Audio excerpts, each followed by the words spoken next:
Zal done some vision out of the spiritism of Detroit's on sight. Somewhere in the sands of the desert, a shape with lion body and the head of a man, gaze blank and pitiless as the sun, moves its smooth eyes, while all the real shadows of the addicted desert birds. The darkness drops again, but straight away I know that 20 centuries of stolen sleep were vexed to nightmare by a rocking cradle, and what broad beast, its hour come round at last, slouches toward Bethlehem to be born. There's a second coming of W.B. Yeats. W.B. Yeats is a dead poet. There were some live poets here tonight, and people do other things apart from poetry. Their names are in a hat here. My name's Peter. What happens at these spoken word nights at Lost for Words is that someone draws a name out of the hat, and then they get up and do what they do. All right, so let's get someone to draw a name out of the hat. Manuel, honoured again. Manuel. Okay. Yasmin. Oh no. All right. Here we go.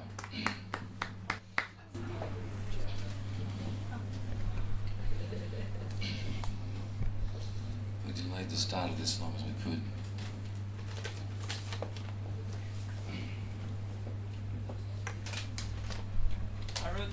I wrote this poem about a few days back. Don't normally write poems, but it just got into my head while I was sitting on the tram back from work to St Kilda. And it's titled, Will I Go to the Party When I Die? Sitting in motion to St Kilda, my eyes shut in meditation, memories rocket through my brain, a kaleidoscope of faces that have left me. Will they be at the party? Voices clamoring through my quiet mind. Will they still sound the same as when I heard them last? Words and smiles from 50 years ago, drowning out the sounds of laughing youth around me. I remember how we all chirped in the same way. We were the kings. Tomorrow is never gonna happen. I was there once. I still am. But some of you are not. So will I be going to the party when I die?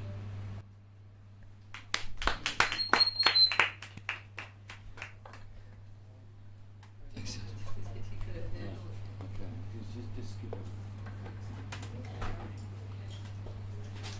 All right, thank you. All right, there's oh, In your head. it's in my head. Okay. Manuel, thank you. There's a name up here, Callum. Callum.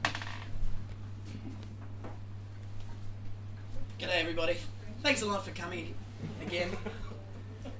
Fantastic people you are.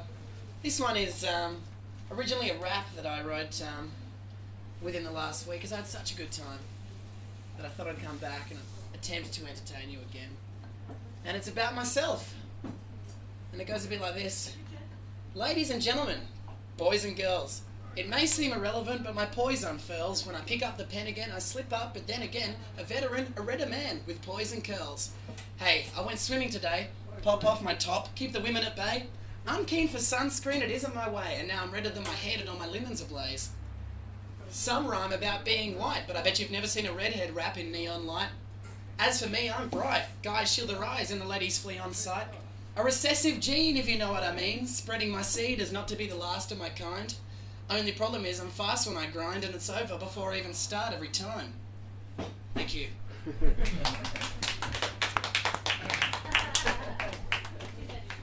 Thanks, Callum. All right. Moving right along, there's 3 names left here.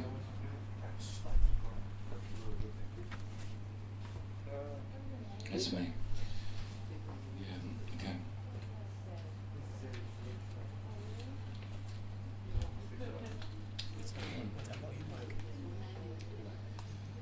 75th report by the Elwood School of Prophecy. The origin of social change. St Kilda, Wednesday, 8th of September, 2010. The Labour Party is destined to be the governing party of Australia for the next 20 years, according to the Elwood School of Prophecy, ESP. The ESP is an Elwood-based think tank which investigates impending events. It holds ephemeral meetings at sunset on the 13th of every month beneath the Elwood Navigational Beacon. Oh, great, Byron, St Kevin, there you are. I was looking for you guys. How are you? You're not bad. That's good. Now look, I just need to know one little thing from you. Is it still Friday the 13th of August 2010? Said everyday rebel poet Norfolk Island to upside down visionary Byron Vinyl and St Kevin of Fitzroy, standing that night beneath the Elwood Beacon long after the sun had set. That it is, said St Kevin. It's Friday the 13th of August 2010, said Byron. That's good. So you haven't had the federal election yet. It's still 7 days away on the 21st of August. Great. Because, you see, I just come back from time traveling to the future. Yeah, I'm starting to get the hang of it. Do you notice how I'm dressed differently, Byron? Some lady pushing a pram onto the beacon on Friday the 13th of May 2011 gave it to me. That's the next Friday the 13th, by the way. Friday the 13th of May 2011, 9 months away. I've time traveled from Friday the 13th of November 2009 to Friday the 13th of August 2010, and then 9 months again on to Friday the 13th of May 2011. I don't even know how I'm doing it, but but who gives a fuck? It's all right, isn't it? You don't think it's too effeminate, do you? I don't normally wear coats with fur collars, but Jesus Christ, it's fucking warm. Anyway, she told me who won the federal election. And it's the fucking best possible outcome.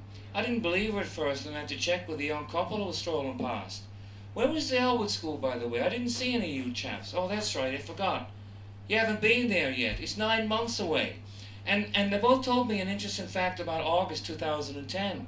August 2010 had 5 Sundays, 5 Mondays, and 5 Tuesdays, all in 1 month. It happens only once every 823 years. Apparently these are called money bags, based on Chinese feng shui, apparently. St. Kevin, are you clocking all this? Said Byron. That I am, my boy, said St. Kevin. Oh, Jesus, St. Kevin, you're back from the ESP quest to find physical evidence for the existence of God, said Island. Fuck.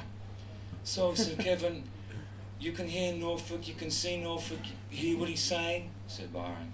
After a fashion, said St. Kevin. That is intriguing, said Byron. Norfolk, we've just thrown the I Ching a second time up on the hill here to find out the result of the federal election. First time was too confusing, was it? Said Island. Well, funny you should say that, but yes, said St. Kevin. St. Kevin just happened to bring along the Richard Wilhelm and Carl Jung translation, and I just happened to have the coins on me. And so we threw the I Ching on the stones here and came up with hexagram 50, the cauldron, and 62, the preponderance of the small. Well, that's very interesting because that's what happens, said Island. Australia's become a melting pot and small things are favour of the month. But the Labour Party wins the election, said St. Kevin. Yeah, I suppose so, but it's weird because they win and they don't win, said Island. But then they win. So the ESP prediction that the Labour Party will be the government in Australia still holds, said St. Kevin. Yeah, that's right, said Island. The lady with the pram had a woman's day with a story about Julia and Tim in the lodge. Yeah, take that, Brighton School of Prophecy, said Vinyl. Brighton School of Prophecy? There's a fucking Brighton School of Prophecy, said Island. For fuck's sake, what? A BSP? Yeah. But by May 2011, they'll be toast. because they predicted that the Liberals would win the 2010 election, and the ESP predicted that Labor would win the 2010 election, said Vinyl. But it's not as simple as that, Byron. In 2011, there is no Labour Party.